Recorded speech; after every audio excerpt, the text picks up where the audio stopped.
Hey YouTube, how you doing? Checking in with another collection update with a few books I picked up. Need to get these put away so I can get them off my shelves. So I came across these pretty cheaply. I don't like to spend a lot of money in one issue. I just spend a little money on a lot of issues. So I guess it it works out that way. But anyway, some older books I picked up from a seller I've been working with on the Evil Bays.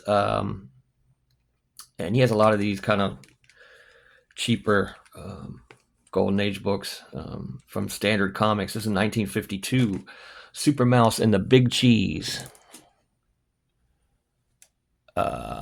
Lower grade but complete, and Standard Comics there. Obviously, there's a lot of takeoffs from Mickey Mouse and Bugs Bunny and Porky Pig, and from different publishers trying to make money off of the bigger franchises there.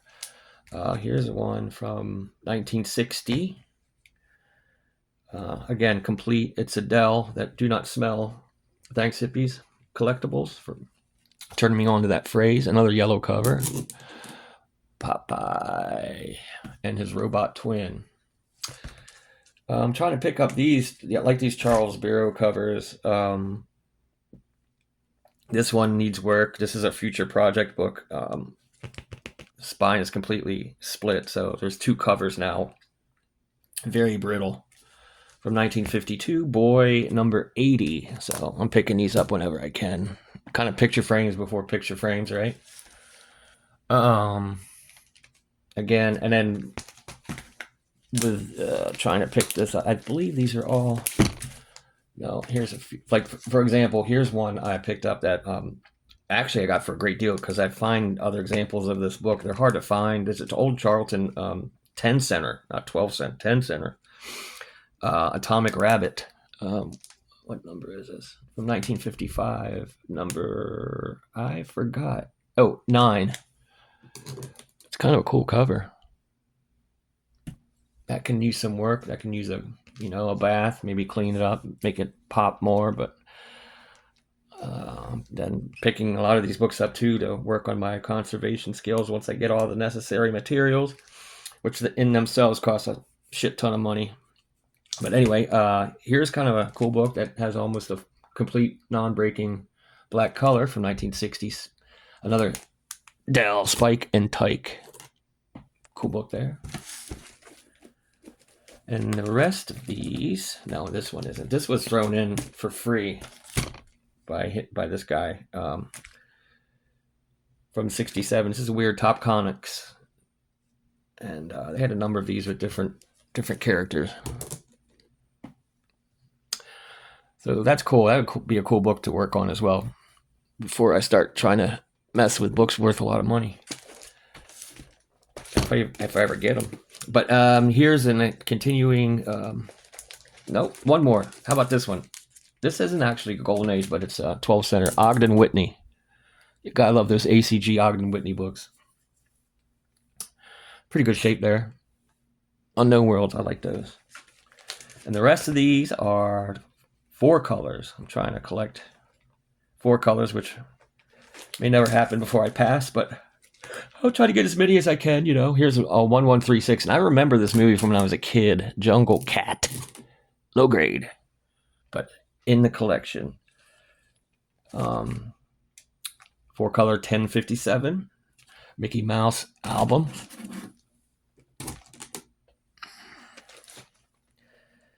Um, 1109. This Is Your Life. Donald D, which actually is an origin story. He does have an origin story. These two are both Grandma Duck's farm friends, which I never would have picked up, but I was on a stream and it just got them cheap, so I'm gonna get them. 4 color 965, in good shape too. 465, and another one, pretty decent black cover for 1957. 763, 4 color, back at you. And how about a 1267 with Tony Strobel on the cut from 62, Gyro Gear Loose. Alrighty, and there's that. Okay, here's a neat set of books I found on the Evil Bay.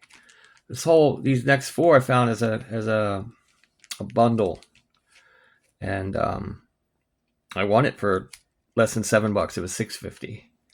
But these are interesting promotional books. They're actually Buster Brown comic books. Good old Buster Brown. I don't know his dog's name, but this is promotion. These are promotional books that stores either had printed from the distributor, or they were printed on the book, or they were stamped. I believe around the Midwest, because that's all of the ones I can find. Trying to do research on these, but they're neat. They're all from late 40s. I forget how many issues there are. I don't think it goes over 30. But here's issue 25 with kind of out of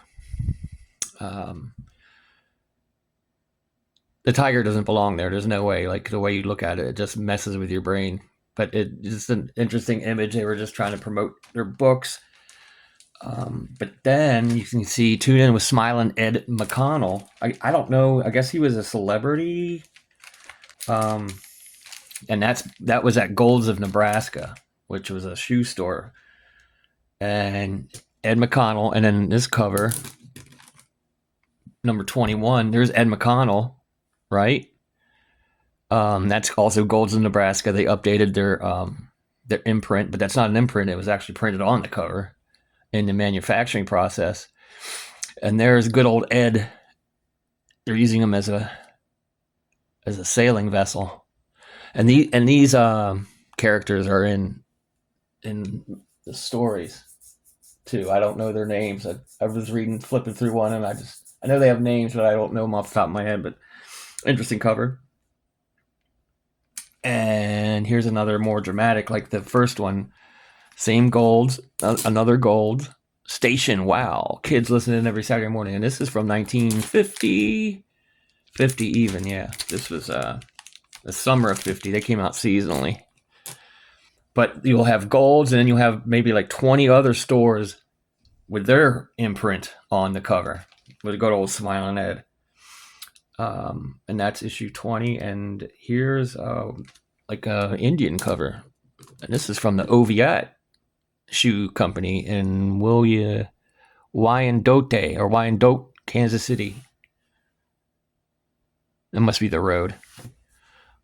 But anyway, yeah, that's just neat stuff. And this cover material isn't like a regular size cover. It's like the interior wrap material. So they were giveaways back in the day. But yeah, some of these go for good money online. And I lucked out, I guess. But that's a cool set of books to have. Okay, so another rabbit hole I've discovered that I never had before in a long time that I've been doing this. But one of my favorite saved sellers that I purchased from had a number of these available, and some of them have amazing covers, and I just jumped on them because I've never collected them before, but they're Pulps. And here's the first one I got. This one is Argosy. Oh, Stories Weekly. Nothing special. They make thousands of these.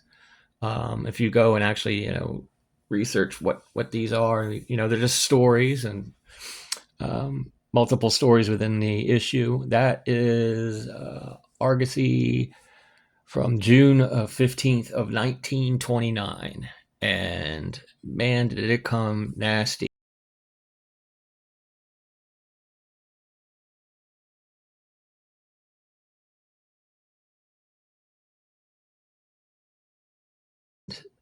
The acid buildup and the paper. It's the darkest paper I've ever seen. And I tried to clean it with a cotton round, and used 2 cotton rounds on the back and front cover. There was so much dirt. And then I even tried just a standard hop on it, just for S and G's, to try to see what it would do, but it just basically lifted the ink. the red inks off, and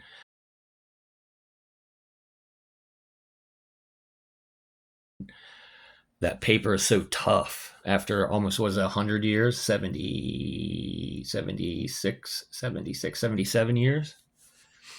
No, it's got to be more than that. 50, yeah, 70, 76. um no, it's 70, no, it's 96 years. What am I thinking? 96 years, how old this thing is. And yeah, they're just fun to flip through. I won this for 99 cents. No one else bid on it, and he had a starting bid of 99 cents. I said, sure, I'll take one. And he had a lot of them. Not that people were spending, some of them had more interesting covers that people were spending more money on, but just an interesting thing to have, really. And I have a few others I thought were interesting as well. Let's start here with, these are the ones that really lit my kind of soul on fire. Let me get rid of this. Amazing Stories from March of 1951. The Atomic Age, right? Those are the kind of cool covers you're getting.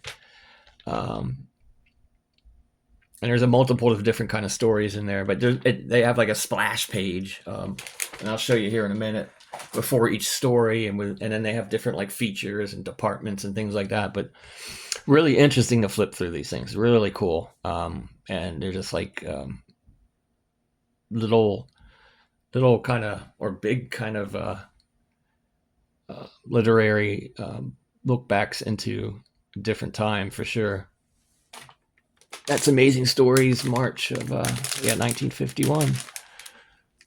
I probably can't see that. Okay, next was, these are popular. Oh, how about this? Another Amazing Stories. We'll stay in Amazing Stories with the Star Kings. Just those covers, I had to have these covers, and I don't think I paid over $10 for some of these. Not one. One I paid 10, but they were all under $10. And some of them, the market, it doesn't know what it's doing, I think, because some of these same title, same period, are going $200, $300, $400. People are trying to sell them for. So I don't understand how I got them for so cheap, and other people are selling them for so much. They're kind of all over the place, really. So I think it's just not really like a stable kind of marketplace like gold and silver and bronze are. But I don't know, if I can find them cheap, I'm going to keep picking them up. All right, that's Amazing Stories. And then we have this one with a really interesting cover from 1947. This was December of 1949, excuse me. Famous Fantastic Mysteries. And just a cool cover. And like I said, just to flip through these things, you gotta get yourself some. And I didn't know what I was getting myself into, because I bid on them and I won them, and I was like, yeah, this is great. And it came in, and then it's kind of like I associate it with like if when you're a kid and you wanted a pet, but instead of a puppy, your parents would bring home like a full-grown hyena with these things, because I don't know how to handle them. I have them in magazines, backing boards with Mylar covering them, but to protect them, because they're all pretty, acidy. I don't know if you can see that, but that pulp paper is kind of gnarly. And they all smell great if you like that kind of acid smell.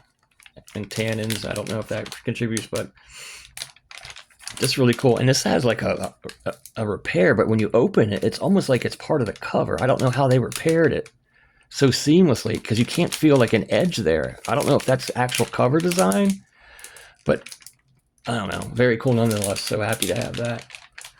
Okay, and this title is really cool. Some amazing covers. The Jack of Planets, Fantastic Adventures from April of poop. I think it's 50 something, 51 or 50. Oh, I had it. No, I can't remember, but it's not over 50. But another, look how cool that painted cover is. When the Martian led the 3 of Saturn, Lee countered with the Jack of Planets. And they're stable enough you can actually read them. Although some of them, I mean, the edges are too big for the book. So you just got to watch out, and they flake off. I mean, I don't know. Maybe get some methyl cellulose maybe on the edges somehow. I don't know how to. I don't even know how you would conserve these, but anyway, something else I have. And then last but not least of the 6 I bought was this one. This one I got a little competition bidding for. Fantastic Adventures. When is this one from? Oh, May of 1950 even. Yeah.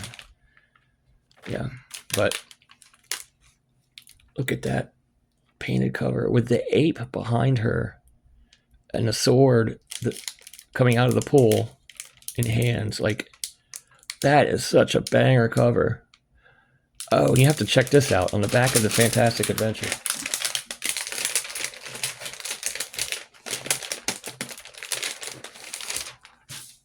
It kind of put like an equally cool cover on the back. Check that out.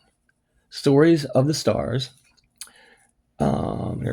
Somehow they're trying to talk about Ursa Major there for some reason. Mizar is a star in a constellation. Oh, it's the name of the star. I don't know what it has to do with this, but it's just so freaking out there and atomic agey. And so I'll show you, like, going through here.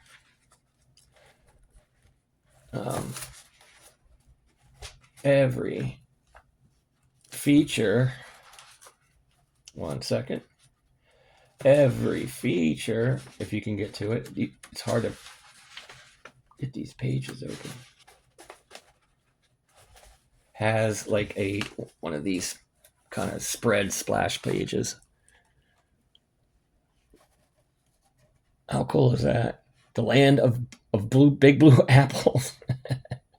The horns were handy to catch falling apples, but they could be put to other uses. Just wild. Like, I kind of want to read that, but I really don't like to handle these too much because, like, look at that. Just you don't want to hurt it. And the coolest thing about this book that I found flipping through it was I was just kind of flipping. Oh, there's another splash. The sword in the pool. Oh, that's from the front cover. The story. Okay. I'll find it here. Flipping. I found this. Look at this. This was stuck in there. That's kind of sketch. A self-portrait. It's Frank. But I just imagine that someone who owned this back in 1950 drew this and left it in there. How cool is that? So there's that. But they're cool. I want to get some more. But just big. I don't know if they make bags and boards for these. I don't know. I got to figure it out. And see, look down here. There's just like crumbs everywhere. So they really just, I think, are, because you can't really, I don't know how you'd conserve that. It would be just to keep them in this and admire them. And if you want to pull them out every once in a while. But I just feel like I hurt them every time I'm handling them, you know. Like, you got to be careful because, anyway. See, like, look, that just happened. If you can see that. But, oh well.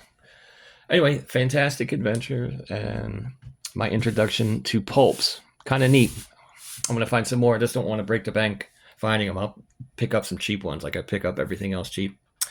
All right. Well, thanks for watching and take care. Enjoy your comics. We'll see you soon.